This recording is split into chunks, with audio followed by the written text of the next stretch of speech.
पंटेल प्रस्तुत once upon a horror story Chamunda. इस कहानी के लेखक है संजय कांबले।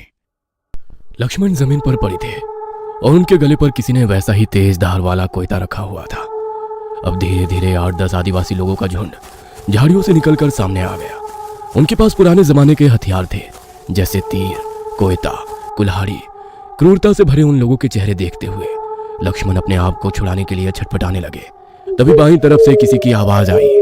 किसी ने सच ही कहा है, लातों के भूत बातों से नहीं मानते। लक्ष्मण को बुरी तरह जकड़ रखा था। जमीन पर पड़े ही उन्होंने गर्दन घुमाकर उस आवाज की तरफ देखा। एक अधनंगा इंसान जो उन आदिवासियों के झुंड का मुखिया था, वो उनकी तरफ चला आ रहा था। वह लक्ष्मण के सिर के पास आकर खड़ा हो गया और अपना पैर लक्ष्मण के गाल पर रखते हुए बोला, क्यों बे लक्ष्या, तुझे कितनी बार बोला ये जंगल हमारा इलाका है?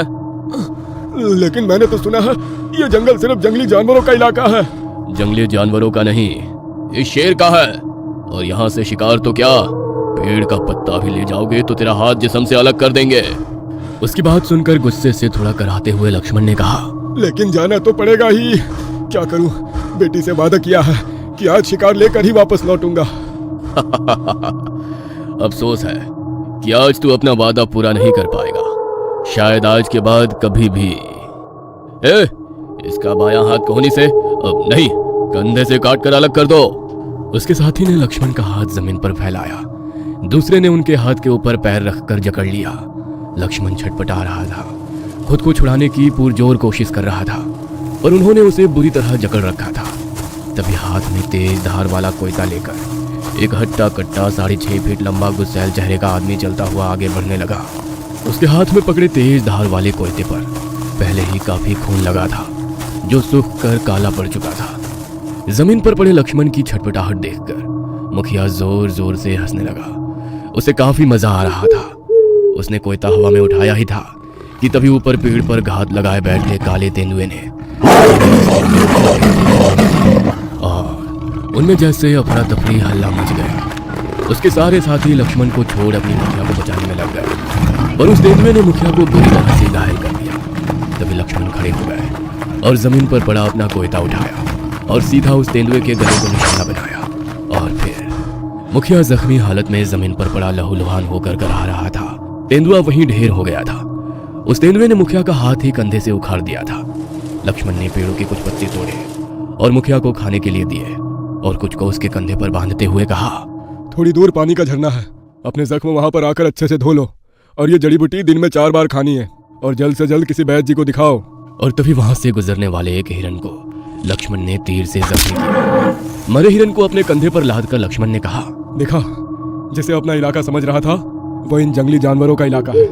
तेंदुआ हिरन पर घात लगाए बैठा था, पर तुम बीच में आ गए और जो तेंदुए का शिकार बनने वाला था वो, सच कहूँ तो घुसपैठिए तो हम दोनों हैं जो इनके इलाके में घुसपैठ कर रहे हैं। जाते जाते लक्ष्मण रुके और मुखिया से कहा, खुद को शेर कहने से हम इंसान शेर नहीं बन जाते। शेर तो एक जानवर है जो अपने से कमजोर का शिकार करके अपना पेट भरता है। सच कहूँ तो जानवर बनना आसान है, पर इंसान बने रहना उतना भी मुश्किल नहीं है। लक्ष्मण ने हिरन को कंधे पर लिया और अपने घर के रास्ते आने लगे। वहीं दूसरी तरफ उस दल के लोग अपने जख्मी मुखिया को उनके इलाके में ले जाने लगे। रात हो गई थी। उस छोटी सी कुटिया के एक कोने में जल रहे दिए की पीली धुंधली रोशनी पूरी कुटिया में फैली हुई थी। सफेद मिट्टी की दीवारों पर चूने से कई जगह स्वास्तिक का निशान बना था। बच्चे तो कब के सो गए थे। उसकी नजर विमला पर गई, जो आज कहानी बगैर सुने सो गई थी। उसे देख लक्ष्मण को अपना बचपन याद आ गया। नवरात्रि का त्योहार शुरू हो गया था। एक कोने में देवी माँ की प्रतिमा के सामने दीपक की जलती लौ के ऊपर नजरें गड़ाए अपनी माँ की गोद में सर रखकर जमीन पर लेटे हुए लक्ष्मण ने पूछा, माँ, राक्षस इतने खूंखार होते थे? हाँ बेटा, बहुत खूंखार, निर्दयता से भरे, क्रूर, जिन्हें बेगुनाह मासूम लोगों को बेरहमी से मारना, उनका रक्त पीने में उन्हें आनंद मिलता। मासूम लोगों को मारते वक्त उनको रोता बिलखता देखकर वे जोर जोर से हंसने लगते। अच्छा हुआ सब राक्षस धरती से चले गए। तुम्हें किसने कहा कि सारे राक्षस धरती छोड़कर चले गए? फिर कहाँ है, बोलो ना माँ। तभी पीठ पर लगे जख्म पर कपड़े में लिपटी गर्मी ईंट को रखते ही लक्ष्मण यादों से बाहर निकले। कोने में जल रहे चूल्हे की आग अभी भी धधक रही थी। लक्ष्मण की पत्नी ने चूल्हे पर गर्म की गई ईंट को एक कपड़े से लपेट लिया और लक्ष्मण के जख्म को सेकने लगी। क्या जरूरत थी उनके इलाके में जाने की? अगर आपको कुछ हो जाता तो हमारा क्या होता? लक्ष्मण के पास कोई जवाब नहीं था। बस उन्हें अपने परिवार का पेट भरना था, किसी भी कीमत पर। विमला सो गई? हाँ, आपसे कहानी सुनने के लिए बैठी थी, राह देखते देखते सो गई।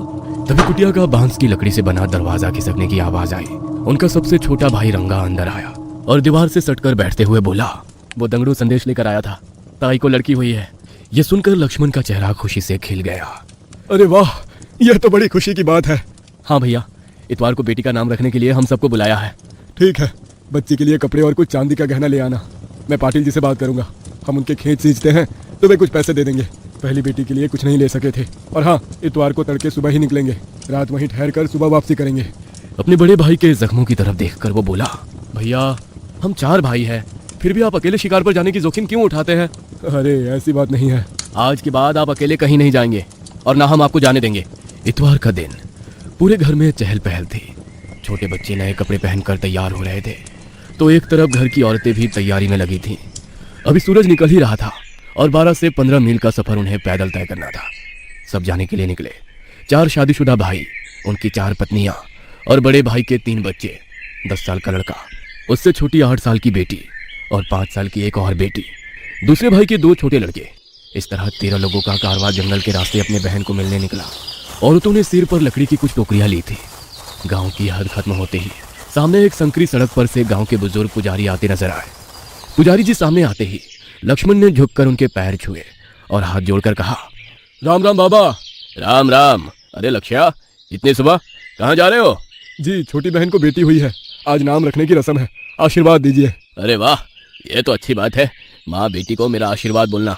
और एक बात, शाम होते होते अमावस शुरू होगी, कुछ अच्छे संकेत नहीं है। बस औरतों और बच्चों का ख्याल रखना, खासकर अगर कोई औरत पेट से है तो उसका ज्यादा ध्यान रखना। जी बाबा। कहकर सब सफर के लिए निकले।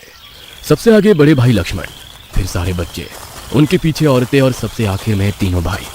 हर भाई की कमर को चमड़े की बेल्ट में लगा 3.5 फीट लंबा कोयता, साथ ही हाथ में एक लकड़ी का डंडा। उनके पास इस वक्त वो सारे हथियार थे जो जंगल के किसी भी खूंखार जानवर से निपटने के लिए काफी थे। जंगल काफी डरावना था। चारों तरफ घनी झाड़ियां, पेड़ों के तने में लकड़ियों के बीच बसे कीड़ों की किर किर आवाज लगातार आ रही थी। एक ऊंचे पेड़ की कोहनी के बीच बैठा उल्लू अपनी बड़ी बड़ी आंखों से नीचे से गुजरते उन मुसाफिरों को देख रहा था। जंगल का ये डरावना खौफनाक माहौल किसी भी आम शहरी इंसान के लिए काफी डरावना हो सकता था, पर वे इस जंगल में पले बढ़े लोग थे। इसी जंगल से वो एक गांव से होते हुए दूसरे गांव जाया करते थे। उनके लिए ये सब आम था। बड़ा भाई लक्ष्मण बिल्कुल शांत चल रहा था तो उनके पीछे बच्चे खेलते कूदते आगे बढ़ रहे थे।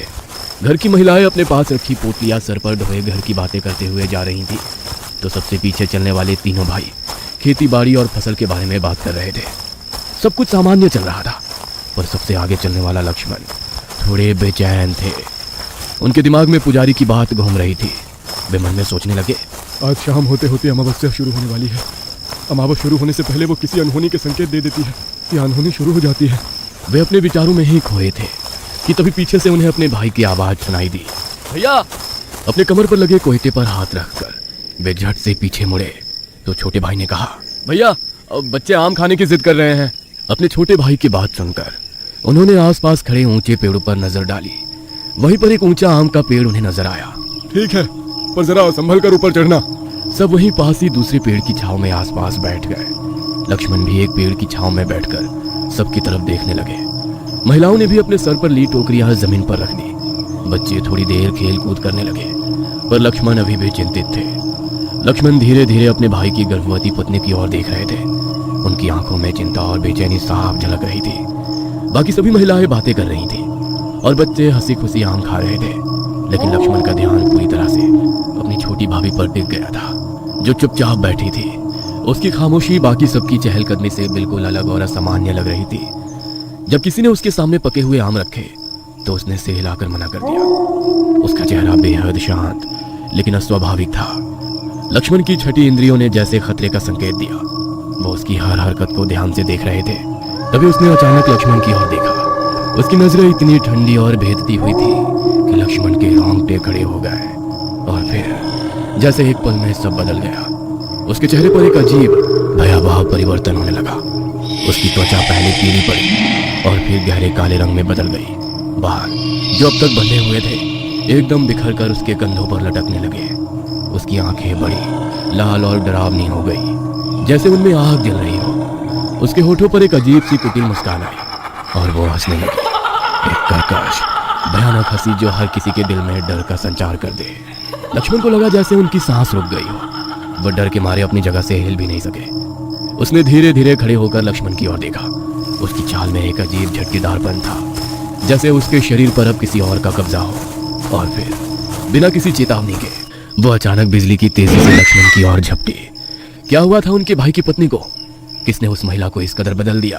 क्या लक्ष्मण अपनी जान बचा पाएगा या फिर इस रहस्यमयी शक्ति का शिकार बन जाएगा? और सबसे बड़ा सवाल, क्या बाकी परिवार भी इस भयावह खतरे से सुरक्षित है या फिर एक एक कर हर किसी का शिकार होगा?